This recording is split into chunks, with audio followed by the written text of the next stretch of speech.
What's up, guys? So today we're going to talk about sales and conversion. So one of the first questions is, how do I train my team to close more service calls? Right? How do I train my team? Well, when it comes to the whole service call process, you probably have a process of some type that has worked for you, or something that you've learned along the way in your business journey or in your technician career.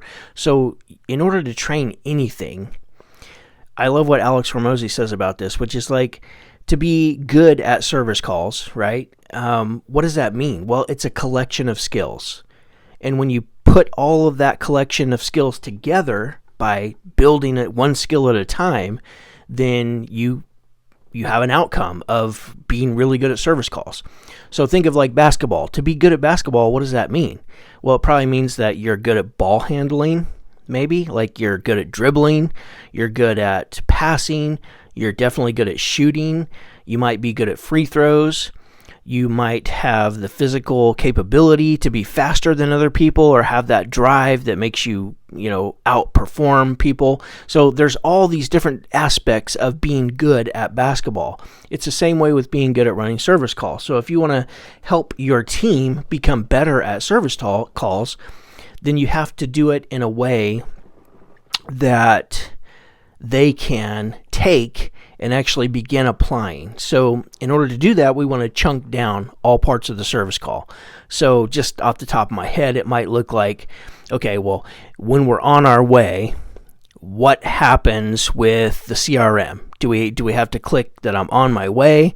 Do we call the customer? And you want to train that piece of it. Then how about the arrival? How do we arrive? Do we park in the driveway? Do we park in front of the house? Do we use cones? Do we have some type of a marker that I've seen, like those signs, which is a wonderful idea. We did cones for our vans. It brings attention to your van, just having an orange cone when you're parked on the street, so that anybody passing on the street, it's kind of like free advertising. Where normally, if they're not seeing that orange cone, they might not pay any attention. How about the greeting, right? Or the preparation before the call, like putting yourself together. What does that look like? How dirty are you? Do you have a clean shirt that you could change into, that you carry with you? If you spent the last hour of your last call crawling around in a crawl space, right? So then the greeting, then the service call process, like what does the beginning look like? What does the middle look like? What does the end look like? And then, of course, after the service call. So there's all these different portions, including the diagnostic process. And then the communication process to the customer of what the technician found. So there's all these different aspects, different layers. So the first thing I would do is you got to chunk that stuff down. And then you got to start training it. You got to make time for it. You got to spend money. Like, time is money.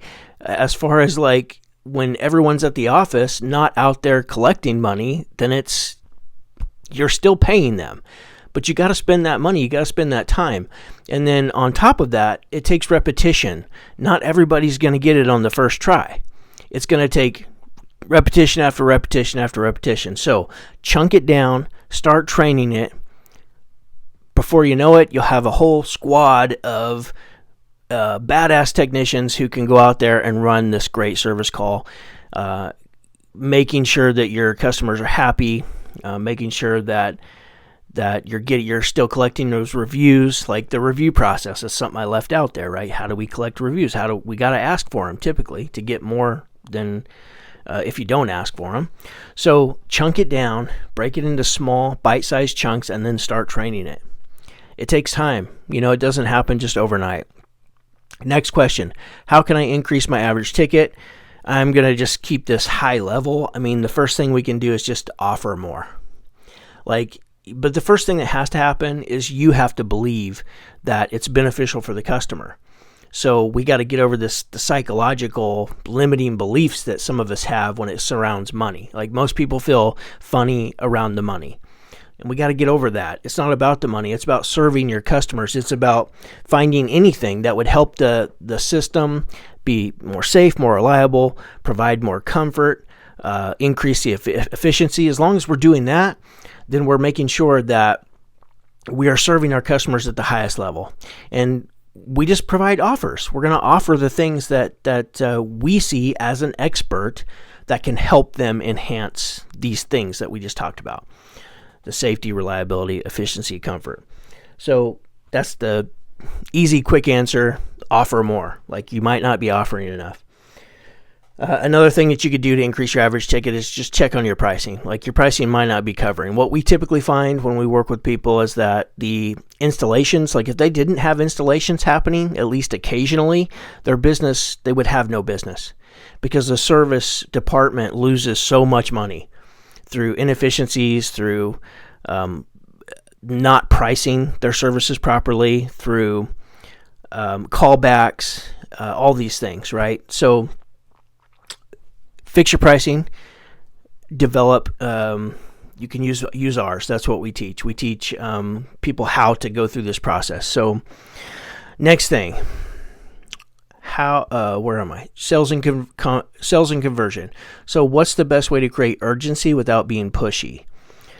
We have to bring it to their awareness. That's the first thing. That's the one thing that I've found, that if you don't bring it to the customer's awareness, and if you can't relate it to something that is important to them, then there's probably not going to be any urgency. It's not necessarily like, we don't act like doctors, right? But we need to act more like doctors. Like, if you went into the doctor's office and you were about to have a heart attack due to the diagnosis, then there's going to be a lot of urgency in the way they communicate it and the authority that they have, that you already perceive that they have, to get you to the hospital, right? They may call an ambulance right there and take you to the hospital. Well, we have to look at the service calls that way. So if we've got a condenser fan motor with loose bearings that's overamping, but they don't want to do anything, like, we have to have more urgency in our voice and use our professional opinion to help persuade and influence them to do the right thing and replace this motor. Because if they don't, then what's going to happen is, if that motor quits in the middle of a cycle on a hot day, then your compressor is going to overheat. And if that happens, then the compressor may never restart. It may never start again. So now we use contrast. We're going to contrast, like, you want to spend $3,700 on a new compressor, or do you want to spend $700 on a new fan motor today, right? That's going to help create urgency. So it's the converse, compare, contrast, close that I use, that I teach. That's going to help you create the urgency. Because I can tell you, if you don't have the urgency built in, you're not, like, everybody will just choose the Band-Aid every single time, just about. So creating urgency just helps them make the right decision and get the stuff done that needs to be done to make sure that their system has a long life. So next question. Should I offer financing to my customers? Absolutely. Like, if you don't have a financing company, you need to get one ASAP. Find one. There's half a dozen really popular ones out there. Apply to all of them if you need to, or just find the one. I personally like to find the one that's with the least costs, not only to my company as far as the dealer fees, but also to the homeowner. So they got to have, some good rates as far as like what they're going to pay in interest. So I prefer that. Not everybody's going to qualify for a good interest rate, and doesn't matter, because you're still providing a service for them. So yes, absolutely, by all means, figure out a way to offer financing. Maybe even choose two companies. We had two different companies, so if one failed to provide the financing that our client needed, we could at least check with this other one.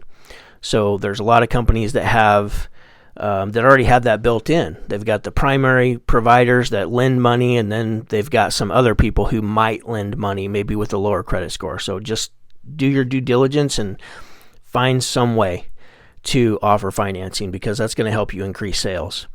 Next question, or last question, how do I sell more maintenance agreements?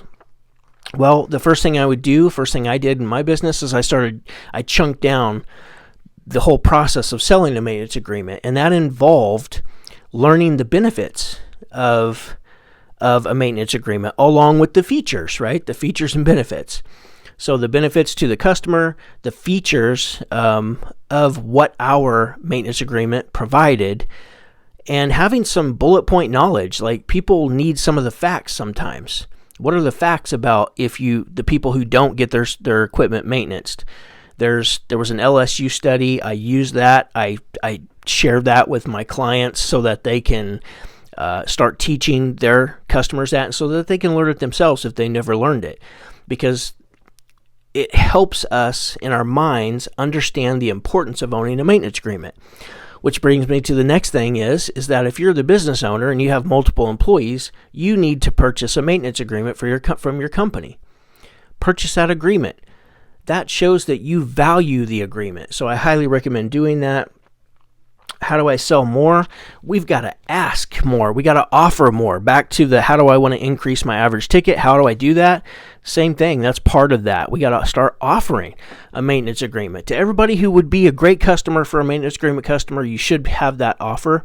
As a matter of fact, I recommend a lot of times even your lowest option, once you've built some options for the customer to consider to increase their safety, efficiency, reliability, and comfort, once you've built that, then you can make sure to put that maintenance agreement even on your Band-Aid option. If you do that, you'll sell more maintenance agreements. But the first thing that has to happen is the technician themselves have to believe in the value in maintenance. So this was just a quick rundown. I'm not going to do too many more of these question videos, and we'll get back to just sharing and teaching. But I thought some of these questions were good. This would be my third video on this. You want to check out the rest of them, just check them out right here on YouTube, or if you're not on YouTube, go check them out. Might answer some of the questions that you have when it comes to growing your business. And of course, we're here. We have HVAC Millionaire University, where we teach this every single week. We help our clients implement this stuff and help them get better results for their business. So if that sounds of interest to you, you can always reach out to me at hvacmillionaire@gmail.com. And just let me know. We'll set up a meeting and just talk about it and see if it's something that would be a good fit for you and a good fit for us. Sometimes it's not, but sometimes it is. Just depends. So it depends on where you're at in your business. But either way, we'd love to help you. I will see you guys on the next one. Go make money. Boom.